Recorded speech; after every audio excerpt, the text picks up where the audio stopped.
Thanks for tuning in to episode 3 of the Lifting Cues podcast, the podcast for lifters, providing all the cues you need to maximize your training and nutrition to reach your performance and fitness goals and to answer all of your questions. Today's cue is fat loss, fad diets, and fueling performance. What are the facts? There is no shortage of information out there about fitness and nutrition. You can barely go on the internet without someone yelling at you from a grocery store about what ingredients and foods are gonna kill you, make you fat, destroy your gains, whatever it is. The access to information is endless, and it's actually amazing. It's a great time to be alive. We can find out anything that we need to basically for free, but we need to be able to decipher this information so that we can actually apply it in a way that works for our life and we can build into our lives sustainably. So we're not just bouncing from diet to diet, being confused or, in fear of everything out there. So today we're going to separate fact from fiction when it comes to nutrition and diet, the fads from the fundamentals, the bullshit from the good shit. These are all great questions to have, so let's dive in. But first, let me introduce myself. I am Coach Quinn, aka Coach Q. I'm an online and in-person fitness coach. I specialize in training and nutrition plans for strength and physique development. I have been a lifter myself for over half of my life. Now in my 30s, I am trying to become a competitive power lifter and diving into that.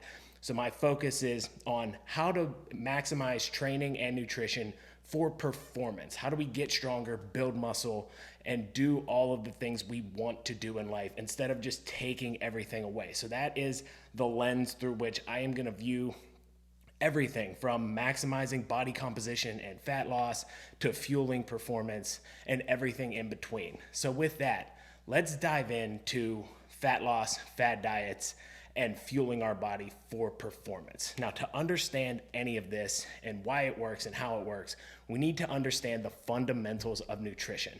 This is how our nutrition is built. No matter what the diet, no matter what our goal, we need to understand how to put everything together in a way that works for us. And if we don't understand those fundamentals, we will not have anything. So when we start with the fundamentals of nutrition, we always have to start with calories. Now, I'm sure you've heard calories in, calories out. You've heard a ton of, differing opinions on whether calories matter, how do we measure them, all these different things. But the root of it all is all energy. Calories are just a unit of measurement. They are just a unit of measurement of energy. So there's energy that we take in, we take that in the form of calories, and there is energy that we expend to do what we want to do and live, and this is calories out.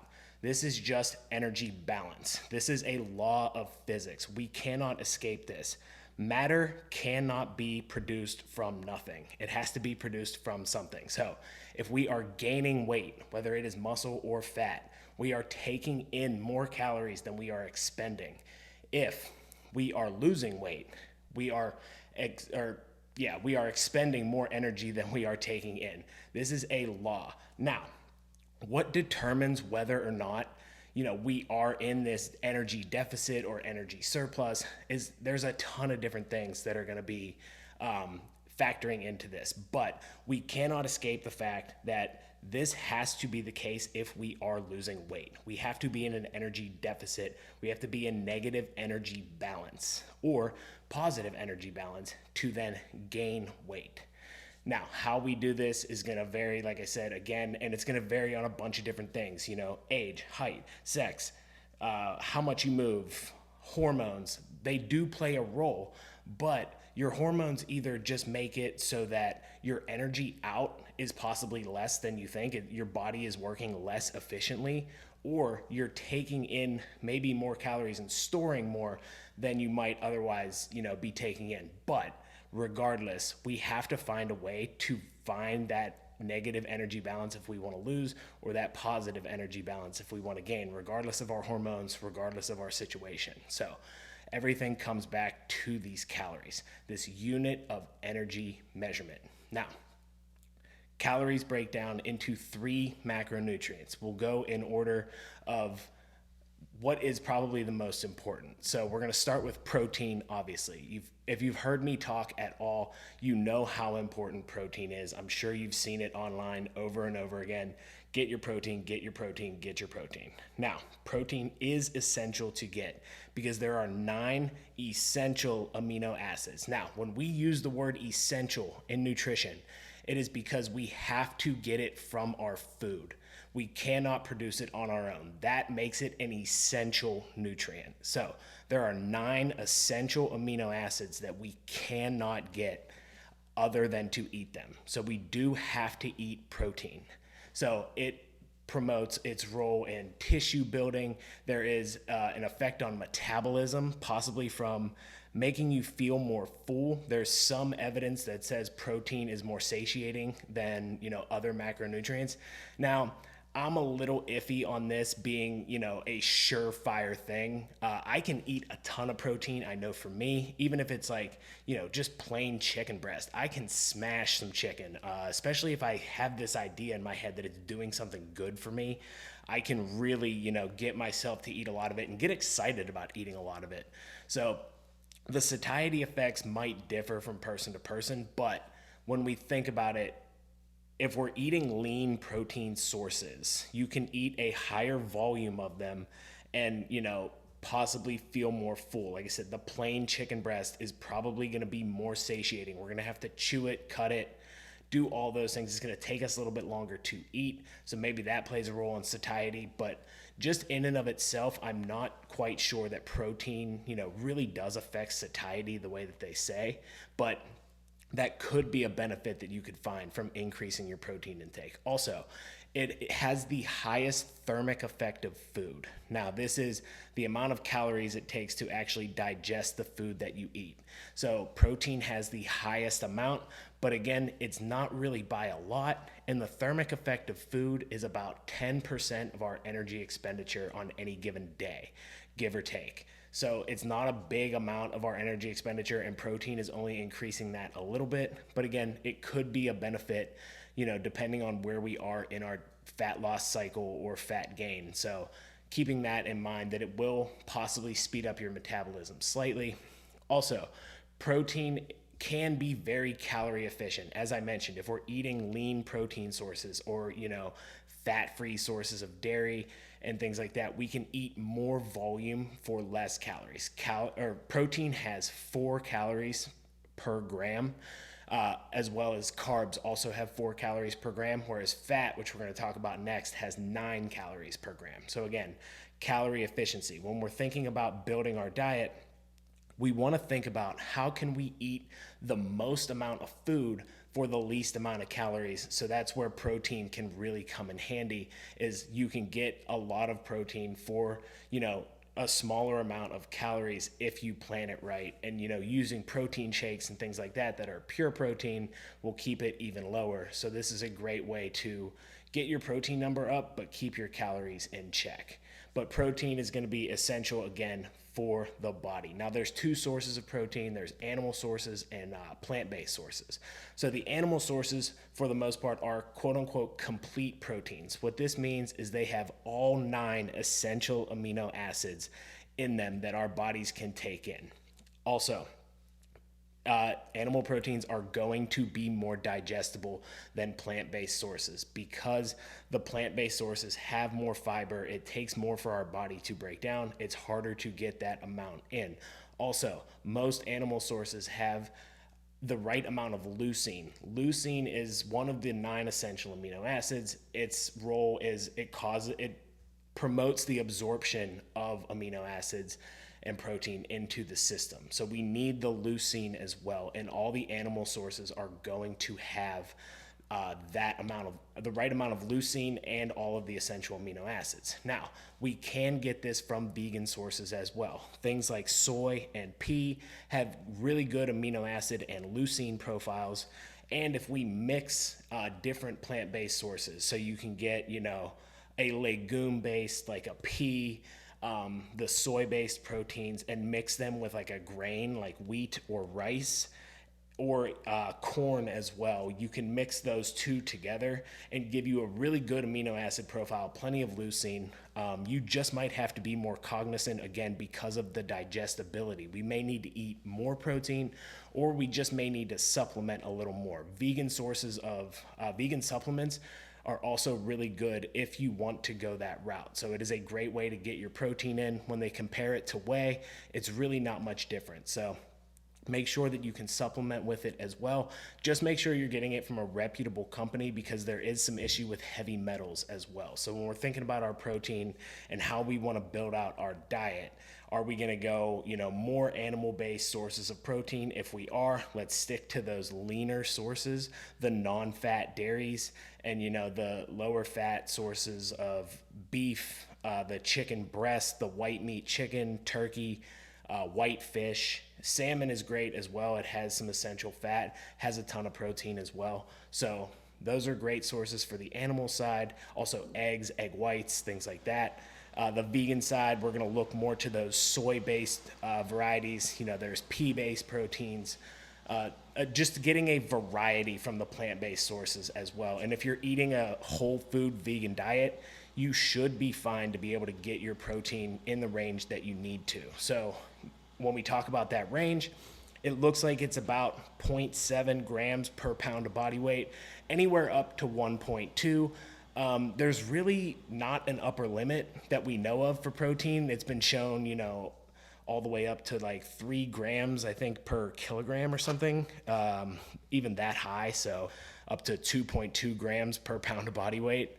So you can eat up to that much, and there doesn't really seem to be negative effects, but again, it might just be you can't eat that much, and you definitely don't need to. So building out your diet with enough protein in it is going to be essential, no matter what diet you choose to follow, no matter what plan you're on, whether you're trying to lose fat, gain muscle. It is essential to have that protein. And for fat loss purposes, it's probably going to be even more important for the maintaining of muscle mass and maintaining your metabolism as you lose fat. And we don't just want to become smaller versions of ourselves. We want to be smaller, leaner, more jacked looking versions of ourselves, correct?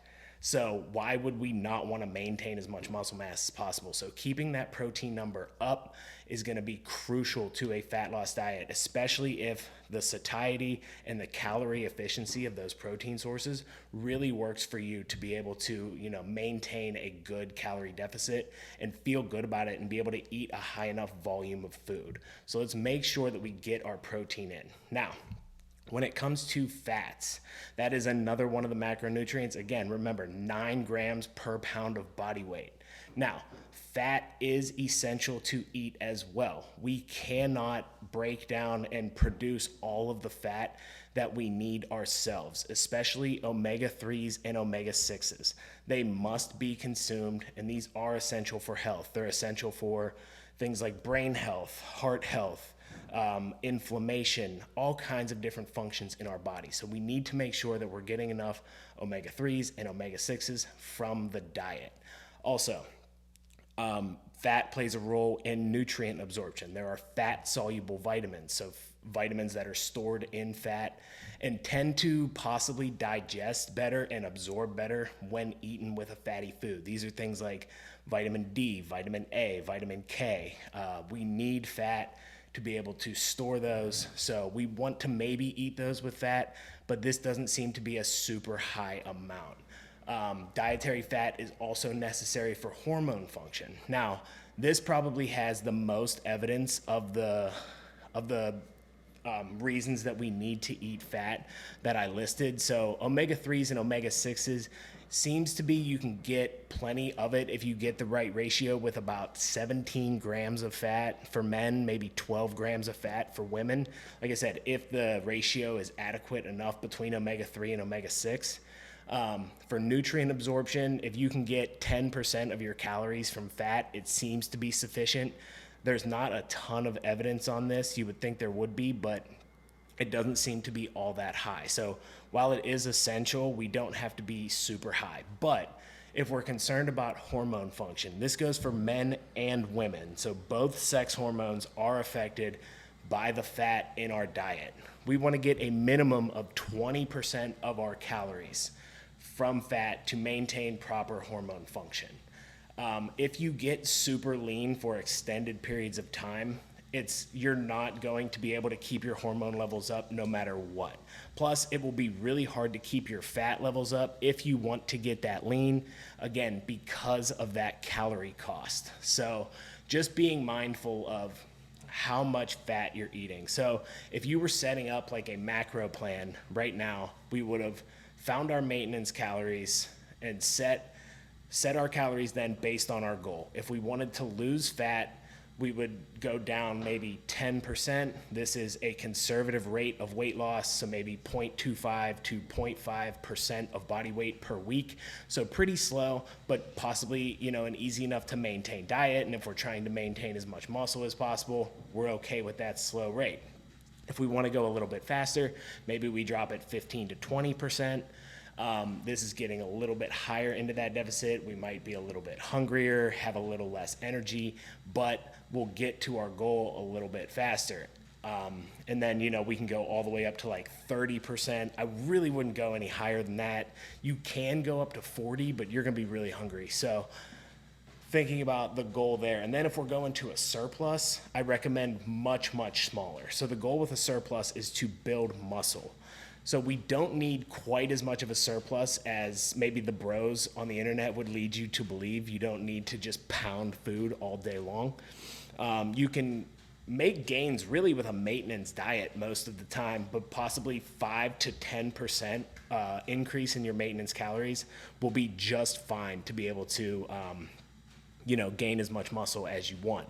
Then we're going to set that protein number. So I usually try to start at 1 gram per pound of body weight. If, somebody's at the point where they're like, oh my God, I can't get anywhere near that high. Or, they're coming to me starting at, less than 100 grams per day and they're say 150 pounds or more, then I'm not going to bump them all the way up to their full, 1 gram per pound of body weight. I'm going to shoot for that lower level at 0.7 or just try to get that number as high as possible. So I set the calories, then I set the protein. Now, if your goal is fat loss and you're in a deficit, I want to still see you get as much protein as possible for all the reasons we talked about. Maintaining muscle mass, maintaining metabolism, calorie efficiency, volume of food, and satiety. So I want all those things. I want the protein to probably be higher on a fat loss diet than even a muscle gain diet. Because we're getting more calories and have more energy, the protein is not quite as essential in my opinion. We can hit those lower levels and still build muscle. So deciding what the goal is and how much protein you can and will eat is going to be the key there. Then we're going to set our fat. So we just said a minimum of 20% of our calories are going to come from fat. So set it there. That is probably going to seem low depending on how many calories you're eating, but it's really easy to get fat in the diet. Even if you're eating lean sources of meat like chicken breast, there is still some fat in it. So I'd say I'd bump that up maybe to like 25, 30%. For men. Women, I usually set it at about 30%. It kind of seems like, for hormone reasons most of the time, that women do better with a little bit more fat, in my opinion, from what I've seen. You can go all the way up to about 40% of your diet from fat.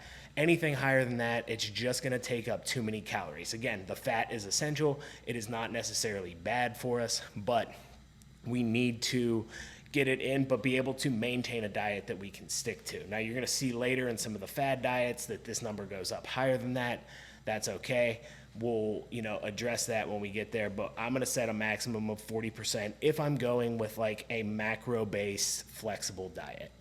And then when we kind of talk about fat, once we kind of set that fat target, how much of it should we get from saturated fat? That big, scary word, saturated fat. Is it bad for us? How much of it should we eat? Basic guidelines say it should be around 10% of your total calories. So if we're getting 20 to 30% of our calories from fat, 10% of them can come from saturated fats, which are more of your animal-based sources of fat. So think red meat, butter, even egg yolks have saturated fat in them, whereas the poly and monounsaturated fats are going to be more of your, olive oils, avocado oils, all the other vegetable and quote unquote seed oils that you've probably heard of, which we'll address as we go. But it seems to be for general health purposes that 10% of your calories should come from that saturated fat. I think just having a good mixture and a good balance of fat sources is going to be what's going to make or break your diet. It seems to be that saturated fat intake is higher in people that have already poor diets. So they're eating a lot of things like burgers and fast food and have a lot of other compounding variables like, alcohol consumption, cigarette smoking, things like that actually lead to worse health. So I think that's where a lot of the fear of saturated fat comes from. So you don't necessarily have to fear it, but I want you to get a good mix of fats from, seeds, fish, all the different types of fats. Just build a nice balanced diet, and I think you should be fine with your saturated fat intake. And as always is the rule, don't eat like an asshole most of the time. So if you're not over consuming calories, it really also shouldn't be a big deal. If you're keeping your calories in a good range, making sure that your weight stays in a good range, I don't know if I would worry too much about the saturated fat unless you have like super high cholesterol and you're trying to get that down. It seems to be that will raise it a little bit more. When saturated fat is compared to polyunsaturated fat, those seed oils that you hear about all the time, and calories and protein are equated, polyunsaturated fats seem to be better for health outcomes and health biomarkers than saturated fat. And I think that's why the recommendations have come down for saturated fat. So keeping that in mind as well, that the seed oils are not necessarily bad for you. They actually might be good for you. But where I think the problem comes in and where people start to talk about how seed oils are affecting your health in a negative manner. If you've heard this online, stop me here. I'm going to address it and let you know why you do not need to fear this. So I think the thing with seed oils is that most of the consumption of them come from highly processed foods. Things like fried foods in restaurants, anything that comes in a package in the store, your potato chips, all these kind of things have seed oils in them, which these products are super calorie dense. So there's a ton of calories and not a lot of the food. If you think about a bag of chips, if you've ever weighed out a serving of chips, it's really not a lot. And it's really easy to sit there and eat like a whole bag. So you're talking about things that are really easy to overconsume, leading to overconsumption, which then lead to problems. Also, processed foods typically will have less nutrients, so you're not getting as much nutrients from the food for the calories that you're eating. So it just leads to overconsumption and ease of overconsumption, and I think that's where seed oils are causing a problem for health potentially. So it's not necessarily something to be feared.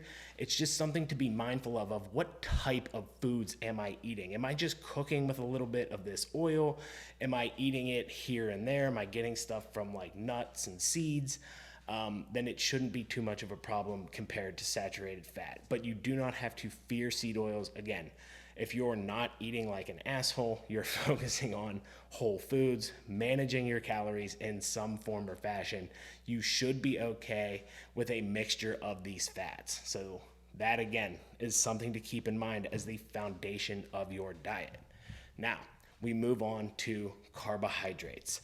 This one obviously is talked about probably even more than fat. Now, carbohydrates are the only non-essential macronutrient, so we do not need to eat them to survive.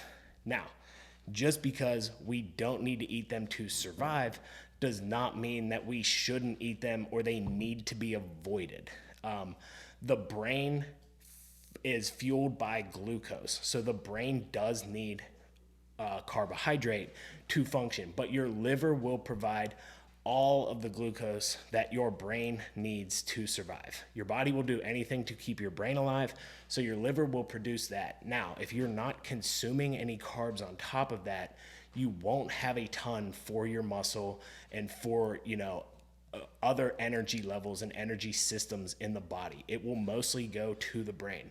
Your body is not going to be able to produce that much glucose. It will produce enough to keep your brain alive. So that's something to keep in mind when it comes to carbohydrates. And if we're here to optimize performance, we're probably going to want some of that energy level stored as glycogen. So when we eat carbohydrates, breaks down into glycogen, which can then be used as fuel for our muscles. It's sometimes stored in the muscles. So if we want to gain muscle, overeating on carbohydrates will actually store as glycogen, make the muscle look fuller, which will be great. Also provide us fuel to work out. So that's a great benefit of it as well. Carbs also obviously aid in performance, especially endurance performance. So when we're trying to perform for a long time. So the body has 3 energy systems. It has the ATP creatine system, which is the first source of energy and the shortest lived.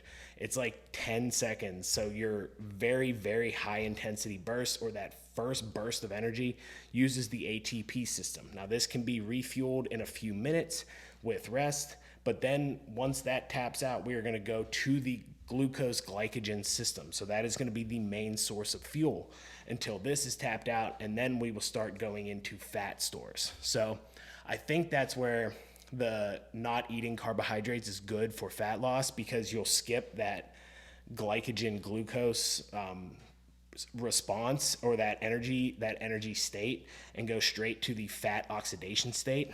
Now, this does kind of make sense. So I understand why people think this, but what's actually going to happen is your body is just going to store more fat later if it burns more fat in the first place, if we are not in an energy deficit. So your body will just replace the fat when you overeat again, even if you're not eating carbs. And you can overeat on a low carb ketogenic diet. It is possible. I will explain how. I've done it. I've been there. You can do it. Trust me. So don't buy into the fact that you're going to be so full that you can't possibly overeat. It can happen, but your body will just restore that fat. Fat oxidation is not the same as fat burning either. So when your body is burning fat for fuel, it is not necessarily the same thing as actually burning fat off your body, again, because you will store it again later. So this is why things like fasted cardio don't necessarily seem to make a difference, because yes, your body oxidizes more fat because it has less glucose and glycogen because you're in a fasted state, but it will again store it back later. So you don't necessarily need to limit your carbs, especially if you want to perform at your best.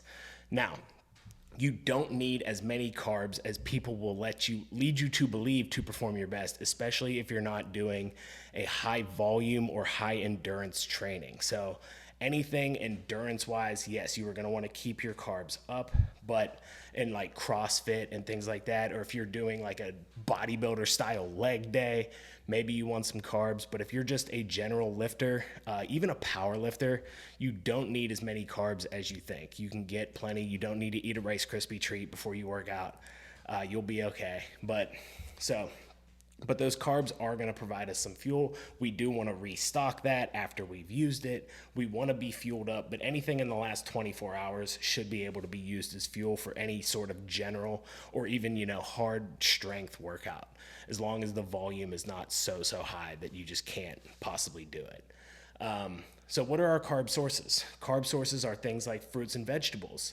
And these provide, plenty of nutrients, plenty of fiber. There's also, the starches, the potatoes, and then there's, grains, pasta, rice, all those kind of different things are our other carb sources. So they break down in simple and complex carbohydrates. Simple carbohydrates are just sugar. Complex carbohydrates are our starches and our fibers. So these have to be broken down a little bit more. The sugars can be broken down a little bit easier. Now, sugar is another big word that we need to understand. Sugar breaks down into 3 forms: fructose, glucose, and sucrose. Sucrose is your table sugar. It is 50% glucose, 50% fructose. Glucose fuels the brain, and it regulates and stores our glycogen levels. So You might hear, making sure that your glucose levels are under control, that your glucose doesn't spike too high, that your fasting glucose is not too high. You do want this to be regulated on a regular basis. But if your glucose spikes due to a meal, this is completely normal, especially one that is higher in carbohydrates. It is just a matter of, does that spike come back down to a normal level in a reasonable amount of time? If it does, you are just fine. And it is completely normal. It is not necessary to limit those glucose spikes. Again, if they stay elevated for too long, then we have a problem. And if we're talking about diabetics, I am not a doctor.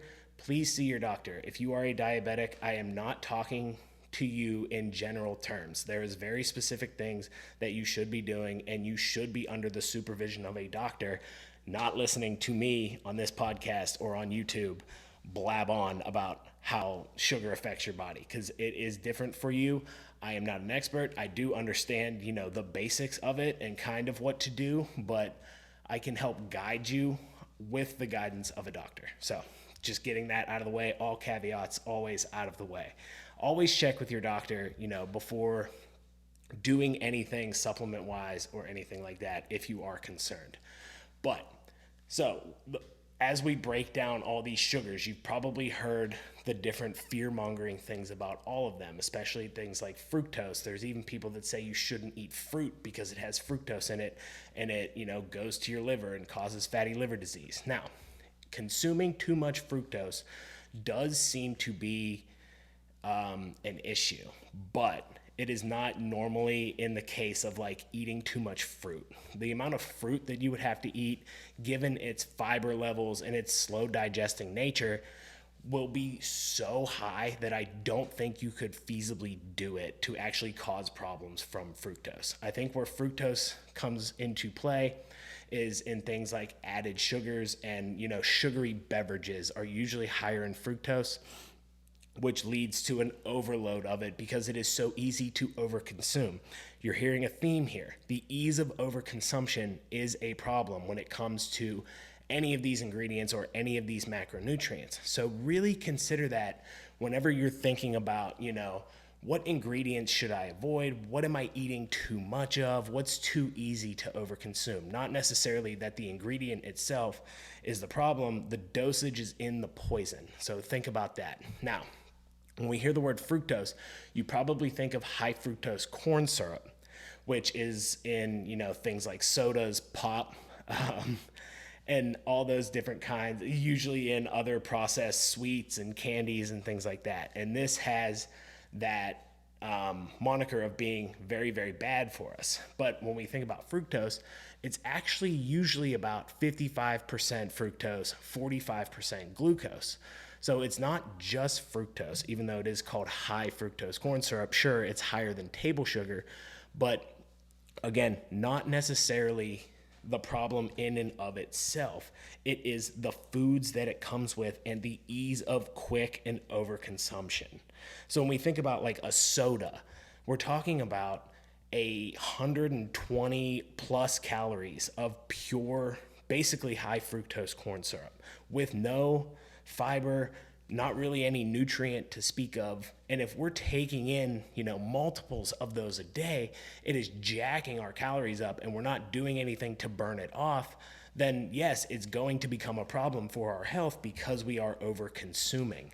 Plus, it will probably start to, chronically spike those glycogen levels, possibly, leading to the diabetic sort of, issues that we see. But again, it's because we're over consuming it so easily and it is not providing anything else to us. So think about that when you think about sugars and added sugars, because again, we're eating more processed foods. So as far as fiber, so fiber is going to come from our carbohydrate sources, and this should be a part of any good balanced diet. Fiber is super important. Probably after protein, I would count fiber as the next most important thing in your diet. Again, fats are essential, but we're definitely going to get those if we're eating a balanced diet. Fiber needs to be a part of your diet. It is good for satiety. It is good for digestion. It is good for your metabolism. Again, that thermic effect of food. Fiber is the highest next to protein for thermic effect of food. Again, these benefits are minimal, but it's there. So, and again, just overall health and heart health, lowering cholesterol levels, improving other health markers independent of other things. So fiber is going to be super, super important. And typically when we're eating things that are high in fiber, it's, less processed, more nutrient dense. Even things like protein bars that have a lot of fiber in them can tend to be more filling and actually help our digestion. So it would be good. Also, with all of that, the nutrients that we consume, we need to consider this in the making of our diet. We need to consume enough nutrients to survive. Now, there's a lot of diets out there that'll cut a lot of things out of your diet. You're going to tend to miss on things. So if we, cut out all of our meat and eat like a vegan diet, we probably will be low in B12. If we cut out all of our plants and just eat meat, we're going to be really low on fiber. So all of these extreme diets lose some of that variety, that balance in nutrients, and that just nutrient density of all of these foods. We evolved as omnivores for a reason, and we have survived this long for a reason. It is because we can eat all of these foods, and a lot of these foods are good for us from a vitamin and nutrient and a mineral perspective. So they do a lot of good things for us. So making sure that you find some balance, make sure that you get enough fruit, vegetable, meats, grains, all these kind of things that give us enough nutrients to be able to live and function properly. That is super important. We need to think about nutrient density when it comes to our foods and not just eating, a bunch of processed foods or, things like that. So if the diet is built around that, it's probably going to be a problem. So focus on your nutrients to make sure that you're fueled and you feel good. So now that we fully understand the fundamentals of how the diet is built and how things actually affect and work in our body, we can go into how do we lose fat. So there's a ton of things that we're going to hear when it comes to fat loss. But again, we're going to go all the way back to energy balance. It always comes down to the calories. If we want to lose fat, we have to reduce our calories. We have to eat less than we expend. Now, that is a very simple concept. I am not telling you that that is easy. I am not telling you to just eat less and move more and you will lose weight. Yes, technically that is true, but is that sustainable? Is that going to be enjoyable? Is it going to hit all of those categories on the way down to make sure that you are actually healthy and not just a smaller version of yourself? So we need to consider all of the factors when it comes to fat loss, and we want to optimize our health and our body composition. So we want to be able to build muscle. We want to have great energy. We want our brain to be fueled properly. We want our organs and everything to be working properly. We want our glucose levels to be managed properly. We want inflammation to be down. So all of these things do come into play. But again, if we want to lose weight, then understanding that calorie balance, that energy balance is going to be key. So my best recommendation for you is to choose and build a diet that works for your lifestyle, preferences, and your body, given all of the things that we listed above. So you should be flexible. Your lifestyle, you are not a robot. You are a human being. You want to be able to go out and eat different foods. You want to be able to try different things. So making sure that you can be flexible and manage your calories in a flexible manner, understanding what you eat, is going to be very important. Again, we can get our protein sources from all different types of food as long as we hit that number. So where we get it from doesn't really matter. Base it on your preferences. Base it on what works for your body. If you find that eating a lot of animal foods causes you problems, then maybe it's a problem. If you eat too many plant-based sources of foods that have certain types of fiber that don't actually help your digestion, that actually harm it, then maybe we don't eat those. We have to switch to something else. But being flexible allows you to be able to do that and build a diet that you'll be able to stick to. And throughout all of this, you're learning your body. And I'm not talking about like your blood type or your body type or your ancestry. I'm talking about what actually works for your body. What types of foods make your body feel good? What amount of calories actually work for you? Now, all of the calorie equations and the scales that you step on and the apps that you have, they're all just estimates. So you need to test this out for yourself. You can calculate a maintenance level, eat that, and maybe it's not actually your maintenance. Maybe you gain weight. So what we do is we find a maintenance number and we test it out. You start to eat that way, you step on the scale, track the trend over like 2 weeks, you see what happens. If weight stayed about the same, cool, that's our maintenance level. If it did not, if it went down or went up, we know that it's a deficit or a surplus. So now we can adjust based on that. Thinking about what macros work best for your body. Does it feel good maybe when you eat more fat or when you eat more carbs? How much protein can you really eat and not, have digestive issues? Or how satiated are you?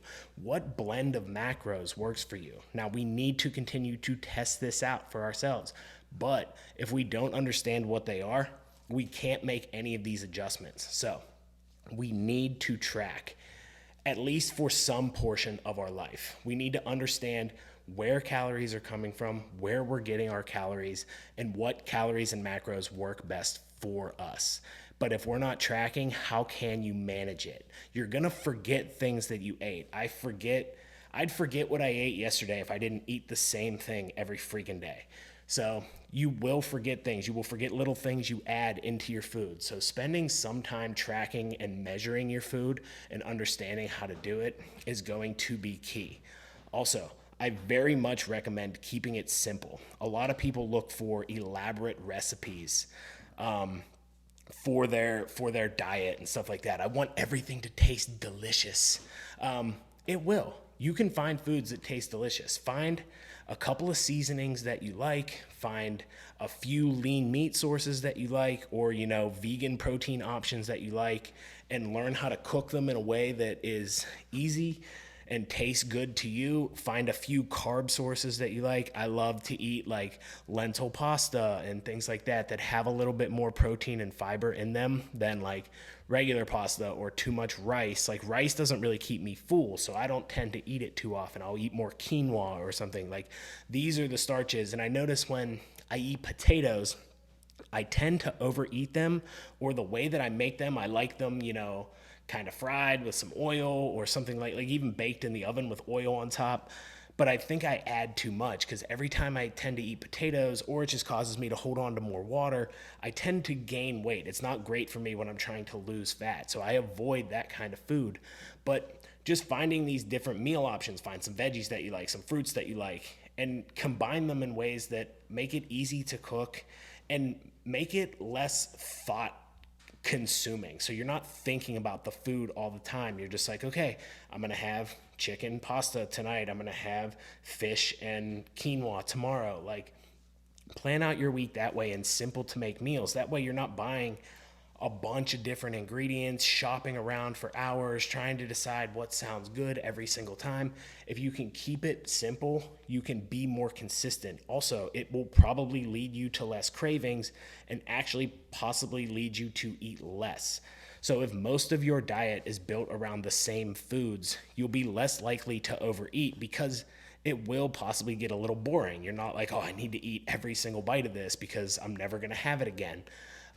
So that can also lead to controlling your calories in a way that makes it really easy. So I like to find a bunch of staple foods and staple meals that are the bulk of my diet. I'll have, maybe on the weekends or something, I'll make a healthier recipe that's a bigger, funner meal so I can avoid going out but still reach my goals. But I'll use that for those purposes. The majority of my diet is the same foods. Also, this allows me to not have to track all the time because I know exactly what I'm eating. Now, even though I am not tracking, I am still portioning my food.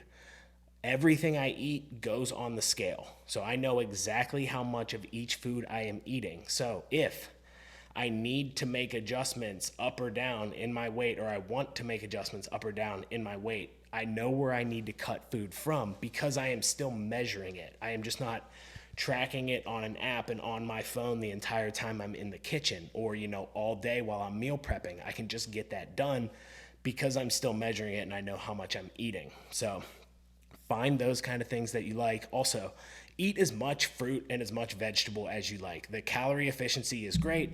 The nutrients are great. You're not going to eat too much fruit. So eat as much of that stuff as you like. Utilize those for snacks, all those kind of different things. So set up your diet for fat loss in this way. So you understand, you find that maintenance level. You track your food for this period. You track your weight. Don't worry about the number on the scale. It is just a data point. We're just trying to find how many calories we maintain our weight at. Then we can adjust calories up or down based on our goal. We can adjust macros based on our preferences. And then we find that consistent diet that is the 80 to 90% of our diet that we're eating day in and day out, so that we don't have to track constantly. Now we can make adjustments to our food based on our goal and what we want to do. We can pull things back. We can switch things out. Maybe it's rice for cauliflower rice when we want to lose weight. Boom.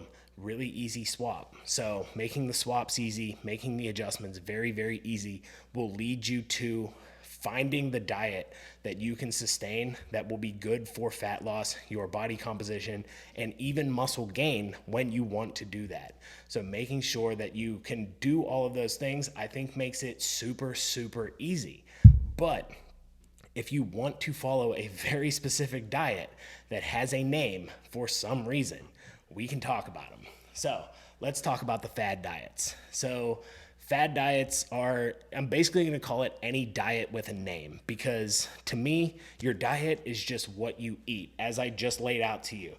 We don't have to eat any certain way, so to speak. We just have to hit the fundamentals of our macronutrients, our nutrient density, and just make sure that we manage calories in some way. So no matter what you do, if you want to lose weight, you have to practice some form of restriction. There is no one that has sustained weight loss that does not practice some form of restriction. The restriction that I laid out before is portion control. So making sure that you measure your food each time and understand it. Another form of restriction is tracking calories, so that you are actually restricting the calories to what you want. You are setting up your macros in a way that help you restrict calories. Now, the fad diets are just different forms of restriction that take usually less thought. And I will say right off the top, with every one of these named diets that you've heard of, that you think of, they all work. They all work as long as you are doing them. But if you've done a diet, if you've talked to a person that did Atkins back in the day when it was cool, and I did Atkins and I lost all this weight and blah, blah, blah, but now they've gained it all back. So did the diet work? Like, Atkins really worked for me, but did it? Because you're not eating it anymore. You couldn't sustain it for a long period of time. That's why I think building a diet based on your preferences makes way more sense, because you need to be able to stick to whatever form of restriction that you pick. So let's go through some of these diets. We'll start with probably the most popular, I think, and it's the low carb diets. And I understand these diets very, very well.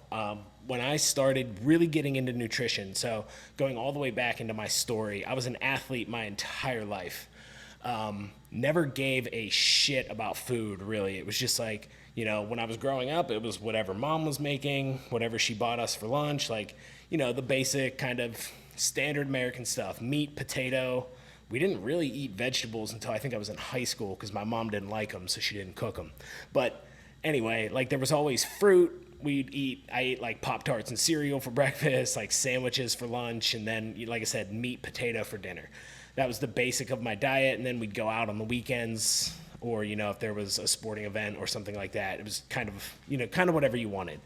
But then as I got older, when I moved out of the house and moved in with my now wife, when I was 23 years old, we moved in together. We were eating, kind of your like fish, rice, beans, chicken, rice, and beans. That was the main source of our diet. And then on the weekends, it was just like a free for all. We'd get drunk and eat pizza and, the diet you ate in your 20s. And like, I was always a good athlete. I was always in good shape. I could have been leaner. I was puffier than I thought I was when I look back at it. But this is kind of how my diet was built until we hit about 25 years old. And my now wife, who was my girlfriend at the time, said, hey, I heard about this paleo thing. And she'd been, trying to figure out some hormonal things that were going on with her. And like, she dabbled into this and we got into paleo. And she's like, hey, look, there's this diet where you can eat red meat and you can eat bacon and like all this other stuff. She's like, you just don't have to eat bread. And I was like, sweet, sounds awesome. Like, and we started doing that. We were eating, sweet potatoes and steaks every night. It was actually pretty awesome. Like, so we dabbled in that and then that kept going. So that was like the start of like our carb focus because of the grains and like no candy or sugars, all that kind of stuff in the paleo diet. And then we started getting further and further into it until we were full on keto for years. We were known as the ketos among our friend group. We were telling everybody and anybody about the dangers of sugar and how, even eating too much protein was going to turn into sugar in your body and kill you.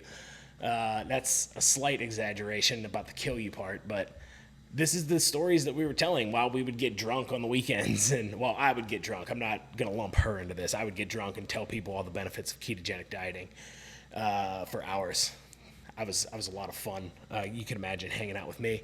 But anyway, so I dove hard into these ketogenic diets and this low carb thing and, even tried carnivore for a month and all this stuff. So I understand why these diets like make sense in a manner and why people are attracted to them. And like I said, I spent years doing this, and this is how I really got into nutrition, was just understanding this and understanding ingredients and macronutrients and all this kind of stuff. So really understanding it.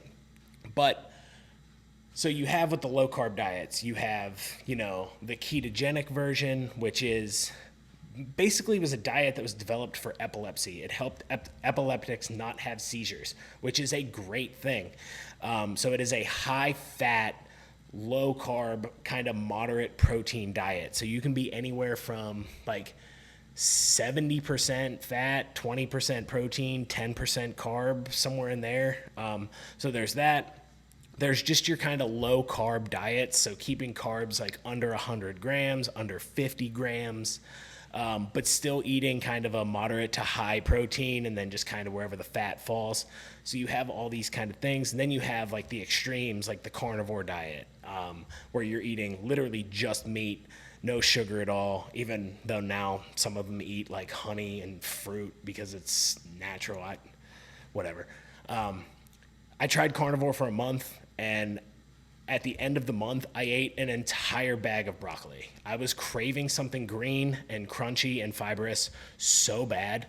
And you have the shits for like the first 2 weeks. Anyway, it was fine at the time. I was eating a ton of like red meat, and we were super keto at the time. So like I felt good, but it's just not anywhere near a sustainable diet or healthy in any sort of way. So I do not recommend that one at all.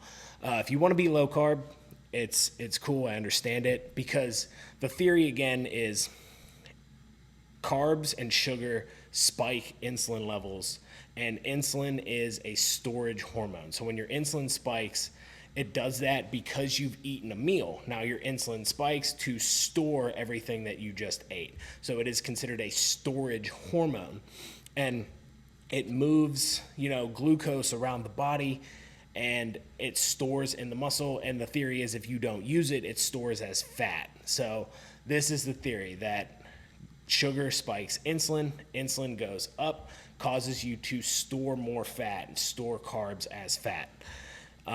And then also blocks you from burning fat because it is storing it because your glucose is higher. Now, we understand that when when calories and protein are equated in low carb versus high carb diets, there does not seem to be a difference in weight loss.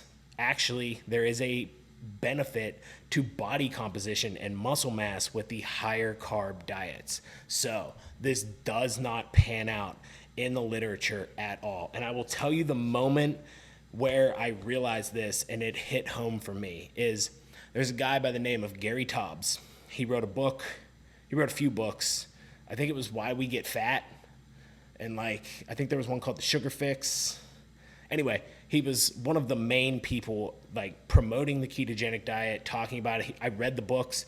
They made a ton of sense. Again, insulin up, fat storage, blocks fat burning. Okay, bad. Anyway, he funded a research study, a few research studies, and none of them panned out the way that he wanted to. None of them showed the low carb diets did any better for fat loss and body composition compared to any other diet. He actually canceled a few of the studies. And that was the moment where I was like, oh, this is the guy that I've been following and learning and, basing this entire thing off of. And I was like, oh, it doesn't actually matter. It's not actually magic.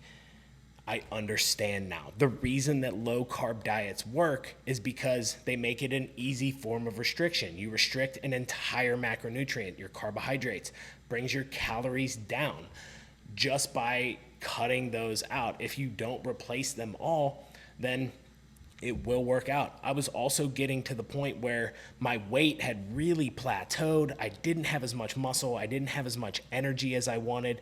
And I started to be able to overeat on the ketogenic diet, which I was told I wasn't supposed to be able to do. So I saw that it was possible to overeat. So there wasn't some magic satiety thing either. So it was just just restricting the carbs and not eating a bunch of highly processed, again, because we came from that paleo phase too, that we were eating all whole foods too, so it was hard to overeat, but I was able to start, as the keto snacks and stuff, the keto processed foods started coming out, it became easier and easier to overeat on it. So that's, again, where it comes from. That's why low carb diets work and why they aren't magic. Now, we talk about things like intermittent fasting. There's a few different versions of this as well. So intermittent fasting is you don't eat, you fast for a specified period of time. The biggest one out there is 16-8. So you fast for 16 and eat for 8 hours a day. Again, it's mostly related to regulating glucose levels, and people talk about autophagy. It promotes autophagy, which is just cell turnover in your body. But what people don't realize is that in 16 hours, the amount of autophagy you're going to experience is no different than you just exercising and eating in a regular calorie deficit. So those claims are kind of overblown. There's also 5-2 dieting, where you fast for 2 days out of the week. You can eat whatever you want for the other 5. There's a few other versions, but I also did intermittent fasting along with my low carb journey. And I had gotten up to, there were points I ate 1 meal a day. There were a lot of points where I really wouldn't eat until 1 o'clock, and then I would stop eating around 6. So it was a 5-hour window, somewhere usually a 4-hour window. I would eat at lunch, basically just skip breakfast. That's another form of intermittent fasting. Again, says to regulate glucose, be able to burn more fat in that fasting window. But again, when they compare intermittent fasting to continuous eating, when calories and protein are equated, those fundamentals, it does not seem to make a difference. And if you train in that fasting window, it does make a difference. You will gain less muscle. Your body composition will be worse. This is not super significant, but it will. I worked out for a very long time in the morning and wouldn't eat until 1 o'clock. And I'm talking early in the morning, 6 a.m. And wouldn't eat. So I was shredded. It was cool, but I tapped out at some point on strength and muscle. So if you're really concerned about that, making sure that you're training at least in your feeding window, if IF does work for you. Again, it is just restricting calories for a period of time. You can't eat as many calories in the feeding window that you have as you could if you ate in a 12-hour window like a normal person, or whatever it is. So it does kind of make sense. There does seem to be some benefit to eating more of your meals earlier in the day. Again, when calories and protein are equated, it doesn't make a huge difference. But if you are going to intermittent fast, it actually might make sense to do it earlier in the day. Just some basic information. But again, that doesn't really work out societally. Can you do that all the time? Do you never want to eat dinner with your family? Do you never want to go out to dinner because you can't eat in that window because you have to eat breakfast and lunch? So again, does it work for your diet? Can you continue to do it? I missed breakfast. I stopped intermittent fasting, I think it was probably around COVID times. So like 2020, because we were at home the whole time and it was like, man, I could really go for a breakfast sandwich. Started eating breakfast sandwiches. And that got me to start eating breakfast again. And by the end of 2022, or the middle of 2022, I was as jacked, strong, and shredded as I've ever been in my life, up to that point.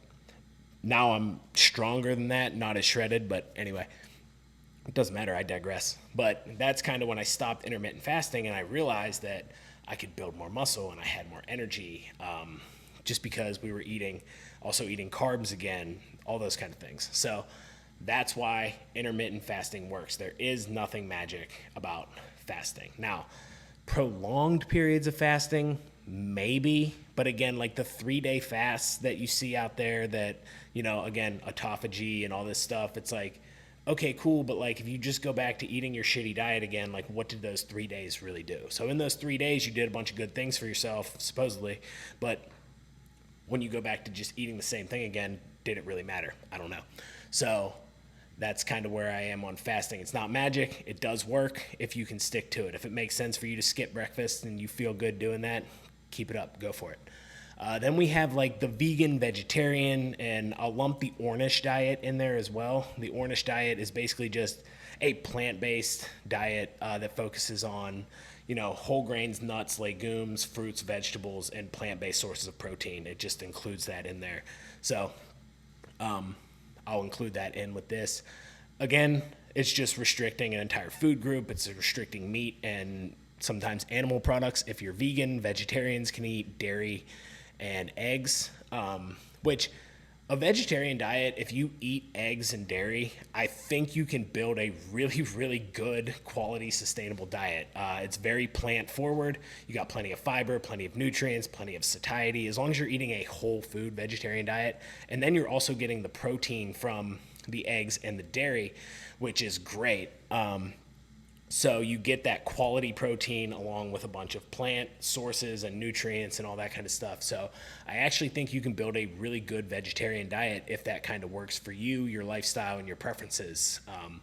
And I'm not telling you not to do a vegan or vegetarian diet if it is for ethical reasons, but if it is because you think meat is bad for you, I don't think that is a reason to do a vegan or vegetarian diet. If you are for the ethical treatment of animals, possibly the environment, there's some, I don't know enough about that to comment, so I won't. But if you're eating meat and not eating meat because you think it's bad for you, I don't think that's a reason to do it. These are mostly based on kind of observational studies, and it's kind of like a correlation and reverse causation sort of thing. So correlation is not causation. Just because people who eat more meat, and specifically red meat, have worse health outcomes does not necessarily mean that it's the eating of red meat that is correlated to that. Like I said, these are observational studies. So they survey people on how much red meat do you eat. And a lot of times, a lot of the studies that are held on to for saying red meat is bad for you is they didn't adjust the results for confounding variables like alcohol consumption, processed food consumption, smoking cigarettes. Because you think about people that eat more red meat, you're thinking about burgers and fast food and a lot of that type of red meat. So it's just a worse overall diet and worse overall lifestyle. And people that are eating more plant-based and being more vegetarian and vegan are usually living a healthier lifestyle, more active, doing things like that. So I think that's where the meat is bad for you thing comes into play. So I don't think there's anything magical about not eating meat. At least there doesn't appear to be. I mean, how many high performers do you see that eat meat? You have a ton of high performers that eat vegan. There's a ton of basketball players that do it. There's even bodybuilders. There's CrossFit athletes probably. There's all kinds of different high performers that eat a vegan diet, but there's also a ton that eat an animal-based diet. If it was really that bad for us, like, you would see it in the results at the highest level. So I don't really think that meat is bad. Also, the propaganda films on Netflix and things like that are just that. They're propaganda. So think of it like that. It is a sales pitch for you to eat a vegan diet. It has nothing to do. Most of the stuff is not actually, science-based, or it's misrepresented wildly. So be very skeptical about those kind of things. I could do a whole podcast on that, and maybe I will, but it is propaganda. So just know that when you're watching a documentary on Netflix, it's probably just propaganda. So it works because, again, you restrict foods. You're eating a ton of whole food, plant-based sources that are high in satiety, that don't lend themselves to be super high calorie. You're able to still get enough protein if you work for it. Why it isn't magic is because meat is not actually bad for you, especially if you're focusing on lean, properly sourced quality sources of meat and, dairy products. So the paleo diet is another one. I referenced that earlier. I've done the paleo diet. Again, the paleo diet is actually, it's just fine. It's just a whole foods based diet, really, because it's kind of a thing of like, what did our ancestors eat? Our ancestors ate whatever the hell they could find. Our ancestors just didn't overeat. So, and it's hard to say, like, at what point did this paleo diet, like, stop being a thing? Like, life expectancy was like 30 years old because we didn't have medicine and we got eaten by animals. So, like, when does the paleo diet cut off? Like, once I started to really dig logically into that diet, I was like, this actually is just like, it's just a whole foods diet. It has nothing to do with like how our ancestors ate. So it works, again, because it's whole food based, hard to overeat. You don't eat really anything. You don't eat anything processed at all. So the calorie efficiency is really high. Calorie density is low. And you can get a ton of protein because you can eat all the different meats. You can eat dairy products, all that kind of stuff. So that one works. Then we have things like blood type and body type diets. So like eating a certain way because you're a mesomorph or an ectomorph. These are just bullshit. There's no evidence that actually supports these diets, again, when calories and stuff are equated. So don't buy into any of this bullshit. It's just not true. It just isn't a thing. There's also like raw food diets. Again, total bullshit. There's a reason that we cook food. There's a reason that once fire was invented, our species grew exponentially because we were able to get more out of our food. There was less chance of starving. We were able to eat more food. We were able to ingest more nutrients. It makes protein more absorbable. Like a cooked egg has a better protein absorption than a raw egg. Just for reference, if you try to eat raw meat, you aren't going to be able to digest it as easily. You won't be able to absorb as much from it. Also, you risk death from contaminated food. So, again, just dumb. Ancestral diets, also kind of dumb. Human beings survive in all different climates, eating all different types of diets. Again, we evolved as omnivores for a reason. There's no reason to eat the same diet that your ancestors in wherever, Northern Europe or Africa or wherever your ancestors are from, there's no reason to just eat that diet just because you think it's like ingrained into your body. That might work because, again, you eat more like a paleo style diet, so it ends up being more whole food based anyway. So if you want to, cool, but you definitely don't have to.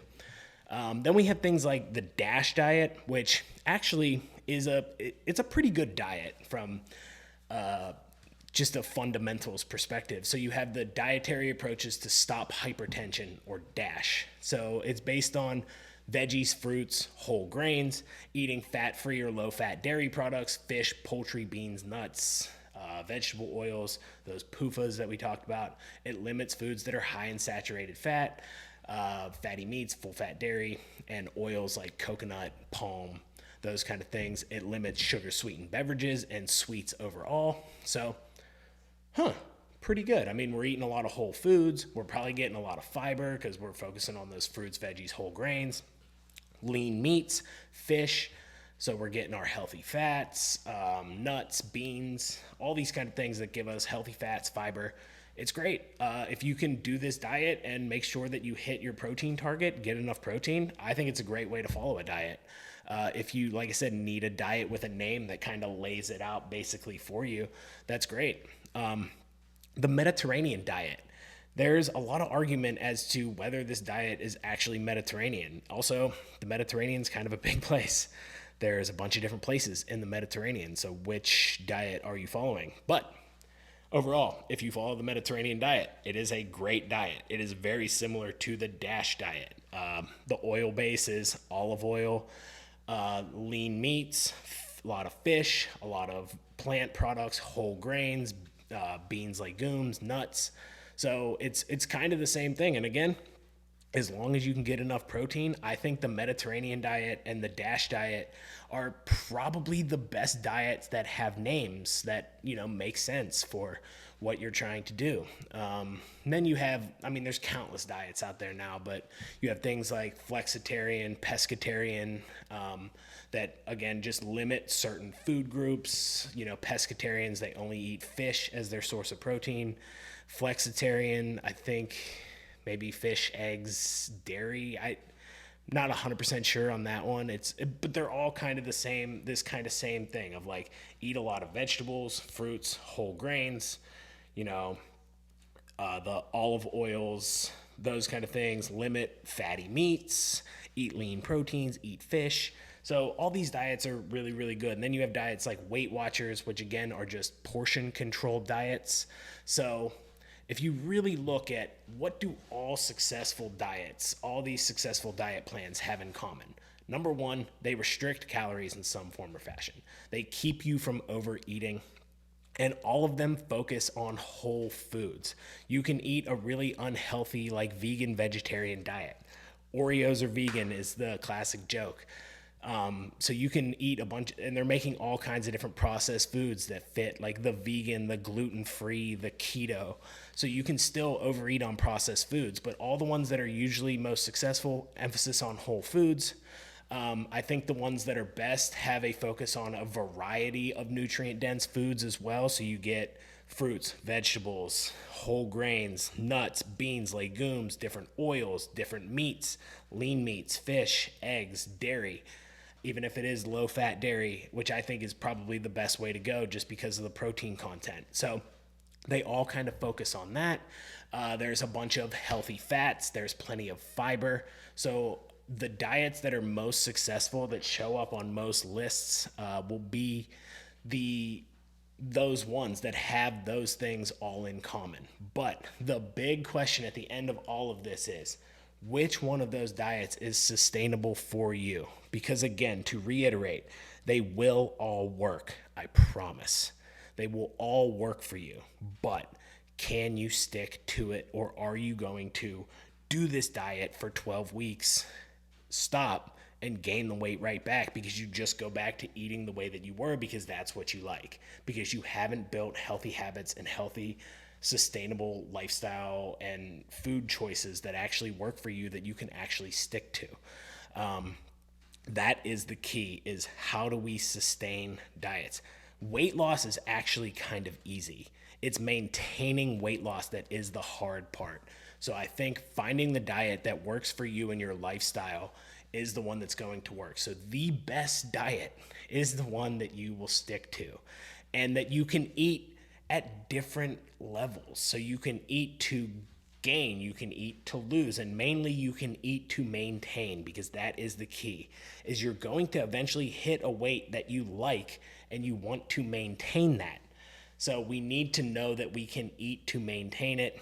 not just eat it to lose weight, because then we will just keep yo-yoing back and forth and be in this endless diet cycle, this endless food focus. So the best diet for fat loss is the one that you will stick to. Now, I want to cover one other thing for those of you that have stuck around for this whole podcast. I appreciate you. You are awesome.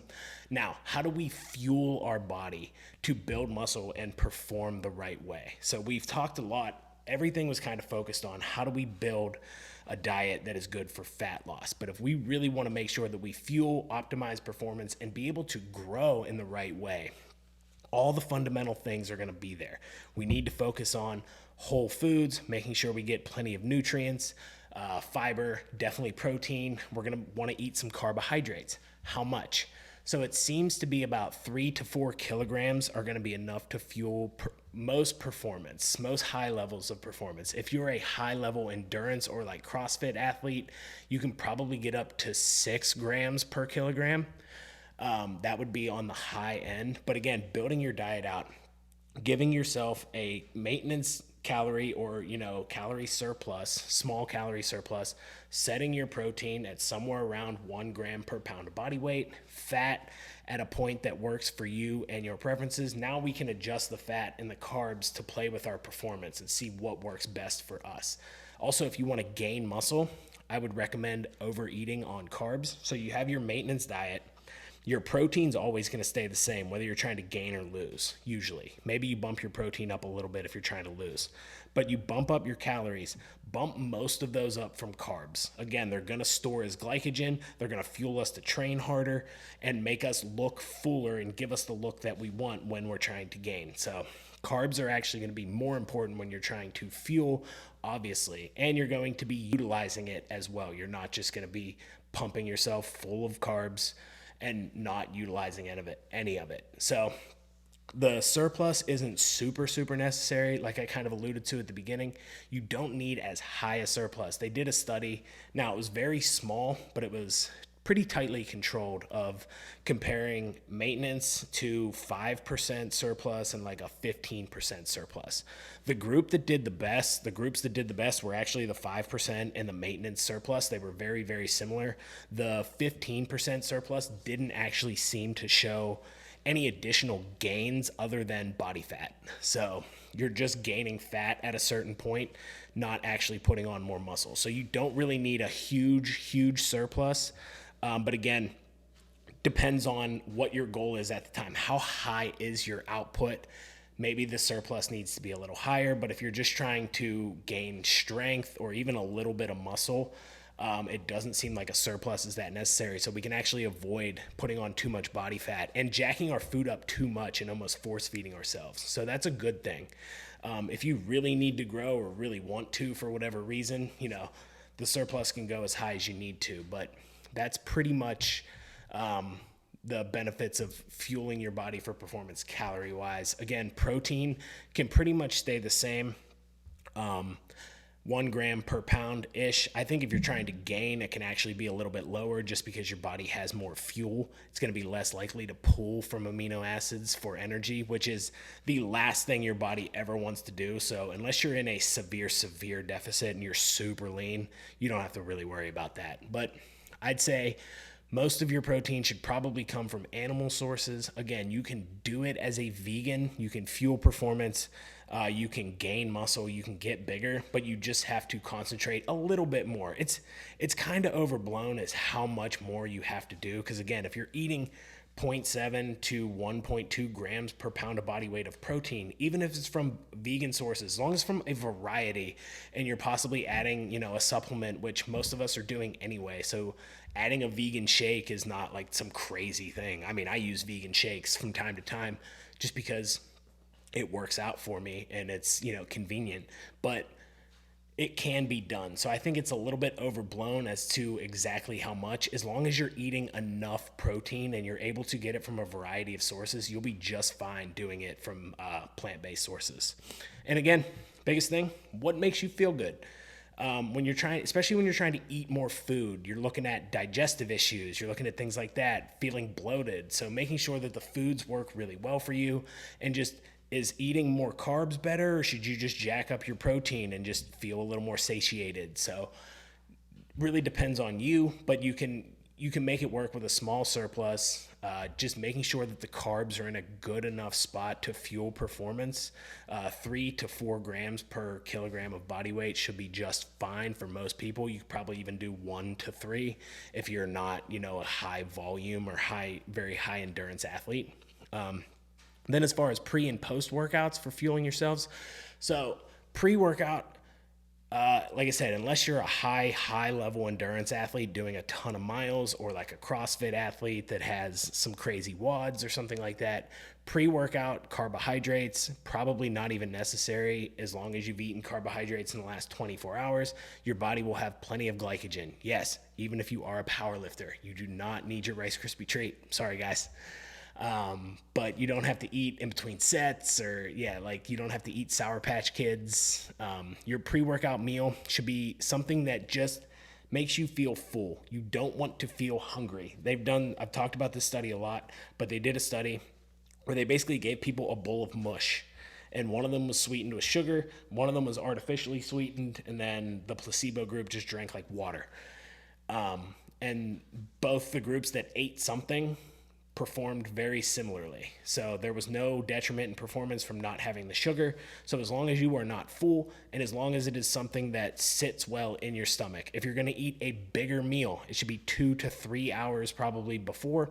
If you're just going to have a small snack, it can be anywhere from like an hour to half an hour. Should be fine. Just like a piece of fruit and a protein shake, like a half hour or so before will be just fine. Post workout, just make sure that you get protein and carbs. You probably want to limit fat in this window just because it's slower digesting. You want that stuff to get in there as quickly as possible. But again, you don't have to slam your carb and protein mix right as you leave the gym. You don't even have to eat within 30 minutes. As long as you get protein and carbs in within 2 to 3 hours of your workout or event, you should be fine from a recovery perspective. Now, if you need to perform more than once a day, you are a very high level performer, getting that food in as soon as possible will be good. And then as far as like supplementation for performance, this is where, we'll probably do a whole podcast on supplements, but obviously creatine will be very crucial for recovery and, overall strength, performance. It's the most studied, the most effective over-the-counter supplement besides, just protein powder. Also, safety, outstanding. So you can do that. Other supplementation like BCAAs don't seem to be necessary as long as you're eating enough protein. If you're working out fasted, maybe an essential amino acid supplement. If you want an amino acid supplement, I recommend going EAAs.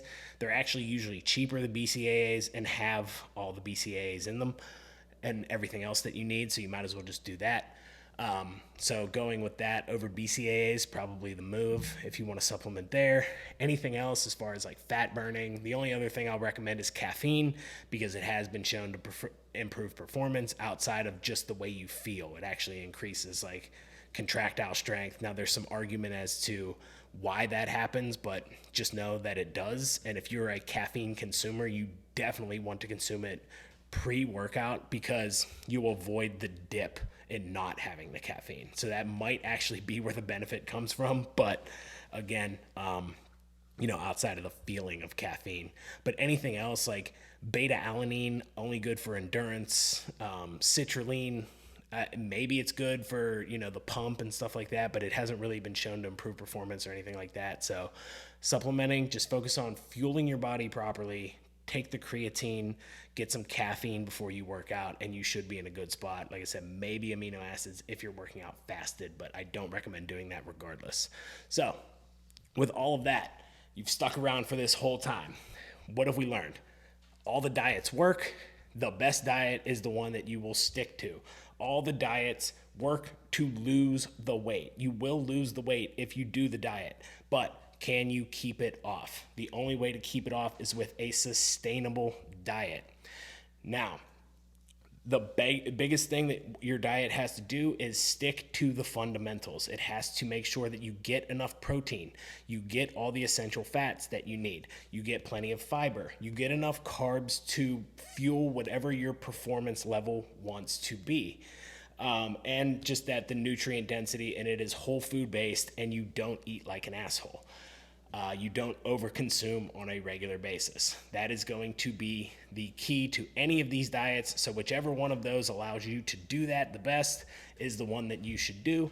As always, it's adjusted for your goals and your preferences. That is why I always recommend being flexible and making sure you have some form of portion control that you can do long term that works for you.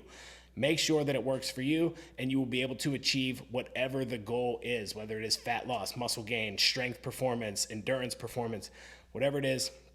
Make sure the diet works for you and it fuels that, and you will be just fine.